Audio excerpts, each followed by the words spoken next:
ধরো তুমি হঠাৎ করে একটা নৌকায় উঠে একটা দ্বীপে গেলে।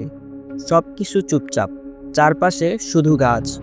আর হঠাৎ তোমার চোখে পড়লো একটা পুরনো পুতুল ঝুলছে গাছে। তারপর একটার পর একটা, তারপর শত শত, হাজার হাজার পুতুল। কারো চোখ নেই, কারো গলা ভাঙা, কারো আবার একপাশে মুখ চেরা। না, এটা কোনো সিনেমার দৃশ্য নয়। এটা মেক্সিকোর আইল্যান্ড অফ দ্য ডলস, পৃথিবীর সবচেয়ে ভৌতিক দ্বীপগুলোর একটা।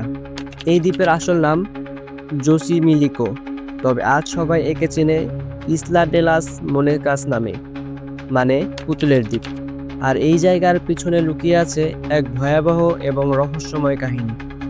একজন লোক, একটা ডুবে যাওয়া মেয়ে, আর হাজার হাজার পুতুলের ভয়ঙ্কর আতঙ্ক। চলো শোনা যাক সেই গল্প। 1950 সালের দিককার কথা।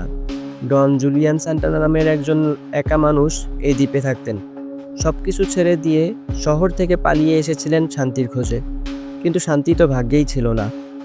একদিন দ্বীপের পাশে ছোট একটা খালে ভেসে উঠল একটা ছোট মেয়ের মৃতদেহ। সে ছিল মাত্র 7-8 বছরের, পরনে ছিল স্কুল ড্রেস, চোখ খোলা ছিল, যেন কিছু একটা বলতে চাচ্ছিল, কিন্তু চিরদিনের মতো চোখ হয়ে গেছে। ডন জুলিয়ান স্তব্ধ হয়ে গিয়েছিল।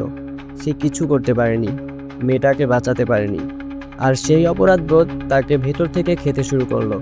ঘটনার কয়েকদিন পর সে সেই একই খালে একটা পুতুল ভাসতে দেখে। সে ধরে নেয় এই পুতুলটা ওই মেয়েটারই, আর তার আত্মা হয়তো এখনও দ্বীপে ঘুরে বেড়াচ্ছে।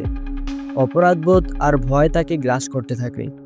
তাই সে পুতুলটা তুলে নেয় আর একটা গাছে ঝুলিয়ে দেয়, আত্মাকে শান্তি দেওয়ার আশায়। কিন্তু এখানেই শেষ না। পরে সে দাবি করে রাতে পুতুলটা নাকি চোখ ঘুরিয়ে তার দিকে তাকায়, ফিসফিস করে কথা বলে। ভয় পেয়ে সে আরও পুতুল জোগাড় করতে থাকে, আশেপাশের জায়গা থেকে, আবর্জনা থেকে, ব্রোকেন মার্কেট থেকে, এবং গাছের পর গাছ পুতুল ঝোলাতে থাকে। দিন যায়, মাস যায়, বছর কেটে যায়, আর সেই দ্বীপটা হয়ে ওঠে এক ভয়ঙ্কর পুতুলের জঙ্গল। আজও যে যায় সেই বলে পুতুলগুলো নড়ে, চোখ ঘোরায়, কারো আবার হালকা গলায় আওয়াজ শোনা যায়। একবার এক পর্যটক হঠাৎ চিৎকার করে ওঠে, বলে সে একটা পুতুলকে হাঁটতে দেখেছে। আর ডন জুলিয়ান নিজেও নাকি বলেছিল, ওরা আমাকে দেখে, ওরা আমাকে চায়। মজার ব্যাপার কি জানো, ডন জুলিয়ানকে নিয়ে মানুষ ভাবতো সে হয়তো পাগল হয়ে গেছে, কিন্তু 2001 সালে সে মারা যায় ঠিক সেই খালে যেখানে মেয়েটার মৃতদেহ পাওয়া গিয়েছিল। একদম একই জায়গায়, একই পরিণতি। এটা কি কাকতালীয় নাকি অভিশাপ? আজ দ্বীপটা একটা ট্যুরিস্ট স্পট হলেও সন্ধ্যার পর কেউ থাকে না। যারা গিয়েছে তারা বলে রাতে ওখানে থাকার সাহস নেই। পুতুলগুলোর চোখের দিকে তাকালে মনে হয় তারা কিছু বলতে চায়। অনেকে আবার ফোনে অদ্ভুত ছবি বা আওয়াজ রেকর্ড করে। একজন তো লাইভ স্ট্রিম করছিল, হঠাৎ করেই ক্যামেরা নড়ে যায়, আর একটা পুতুল নাকি নিজে নিজে গাছ থেকে পড়ে যায়। এমনও শোনা যায় একটা নির্দিষ্ট পুতুল আছে যার গায়ে নাকি মেয়েটার আত্মা ভর করেছে। লোকজন তাকে ফুল দেয়, দোয়া করে, কেউ কেউ তো ক্যান্ডি পর্যন্ত দিয়ে আসে, সে যেন সুখী থাকে।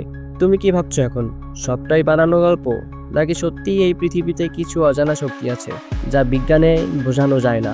আইল্যান্ড অফ দ্য ডলস আজও থেকে গেছে পৃথিবীর সবচেয়ে রহস্যময় ভয়ঙ্কর জায়গাগুলোর একটা। তুমি কি কখনো সাহস করে সেখানে যেতে পারবে? ভিডিওটা ভালো লাগলে একটা লাইক দিও, আর এমন ভয়ঙ্কর রহস্যময় গল্প পেতে চাইলে কমেন্ট আরও লিখে দাও। নতুন ভয়াবহ গল্প নিয়ে আবার হাজির হব, তবে রাতের বেলা একা শুনো না।